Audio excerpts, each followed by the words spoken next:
সিরাজগঞ্জের বেলকুচি উপজেলার আলহাজ সিদ্দিক উচ্চ বিদ্যালয় মাঠে অনুষ্ঠিত হয়েছে জাতীয় নাগরিক পার্টির নাগরিক সমাবেশ। দলীয় সাংগঠনিক ভিত্তি মজবুত করা এবং তৃণমূল পর্যায়ে রাজনৈতিক প্রত্যাশা বাস্তবায়নের লক্ষ্যে এই আয়োজন করা হয়। সমাবেশে সভাপতিত্ব করেন দলটির যুগ্ম সদস্য সচিব মোহাম্মদ মাহিন সরকার। তিনি বেলকুচি চৌহালি এলাকার উন্নয়নে প্রস্তাবিত বাজেট উপস্থাপন করেন এবং দলীয় ঐক্য বজায় রেখে কাজের আহ্বান জানান। প্রধান অতিথি দলের সিনিয়র যুগ্ম মুখ্য সমন্বয়ক হান্নান মাসুদ বলেন, এটা স্বীকার করেন আপনারা যদি রাজনৈতিক দলগুলো যারা ছিলেন এতদিন তারা যদি সবাই একসাথে হয়ে যদি সুন্দর একটি বাংলাদেশ গড়তে পারতেন, আমার ভাই বারাদারকে আমার সামনে গুলি করে মারতে হতো না। সুন্দর নির্বাচন, একটার পর একটা নির্বাচন হতো, সুন্দরভাবে ক্ষমতার পালা বদল হতো, সেটা হয়ে যেত। কিন্তু এখন আপনারা সেই দিকে আগাচ্ছেন না।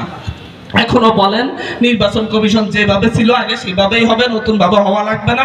এখনো বলেন যে অর্থ বিল সব বিল আমরা নিজেরাই করবো, আর কিছু করা লাগবে না। আপনারা সবকিছু আগের মতোই রাখতে চাচ্ছেন, মৌলিক বিষয়গুলো কিন্তু ছোট ছোট বিষয়। আপনারা এই অধিকার নিন। আপনারা জানেন প্রতি বছর বেলকুচির যমুনা নদীতে এবং চৌহালিতে ভাঙন দেখা দেয়। বাংলাদেশের ভাঙন প্রবণ অঞ্চলগুলোর মধ্যে সবচেয়ে বেশি ভাঙে এই অঞ্চলে। গত মাসের 8 তারিখে বেলকুচি দাঁড়িয়েছিলাম। এইখানে যারা উপস্থিত নাগরিকগণ আছেন, বেলকুচিবাসী, আপনাদের নিজেদের অধিকার নিজেদেরকে আদায় করে নিতে হবে। এখানে আমি যখন শ্রম দিচ্ছি, সকল দাঁড়ে দাঁড়ে ঘুরেছি, সকল জায়গায় কর্তা ব্যক্তিদেরকে আমি বলেছি যে হ্যাঁ বেলকুচিতে গ্যাস দেওয়া যেতে পারে। সেই মুহূর্তে আপনাদের কি উচিত নয়? যারা আছেন প্রতিষ্ঠিত ব্যক্তিবর্গ, যারা বিনিয়োগ করেন ঢাকা কিংবা চট্টগ্রামে, গাজীপুর কিংবা নারায়ণগঞ্জে, তাদের আজকে সুযোগ এসেছে তাদের বিনিয়োগ বেলকুচিতে দেওয়ার। সেই বিনিয়োগ দিলে আজকে বেলকুচির কোন যুবককে, কোন যুবতীকে থাকতে হবে না বেকার। আপনাদের কি উচিত নয় আমার পাশে দাঁড়ানো? আমি আপনাদের কাছে এই আবেদন জানাই, আপনাদের সন্তান হিসেবে আমার পাশে দাঁড়ান। এটি বেলকুচিবাসীর ন্যায্য অধিকার, আপনারা এই অধিকার বুঝে নিন।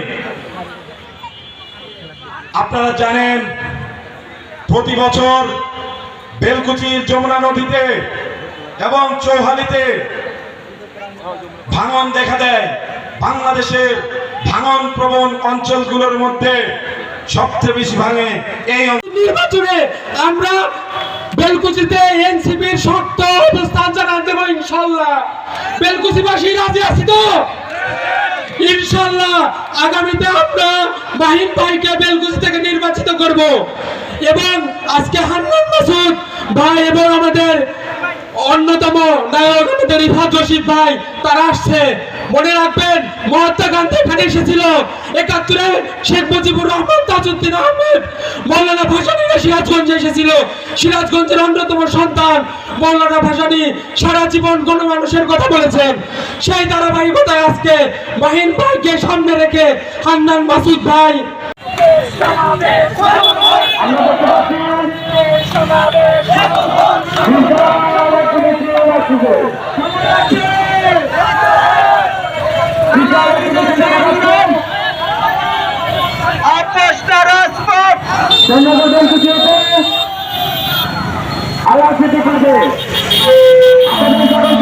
স্বৈরাচারী শাসন আর যেন ফিরে না আসে সেজন্য সবাইকে সচেতন থাকতে হবে।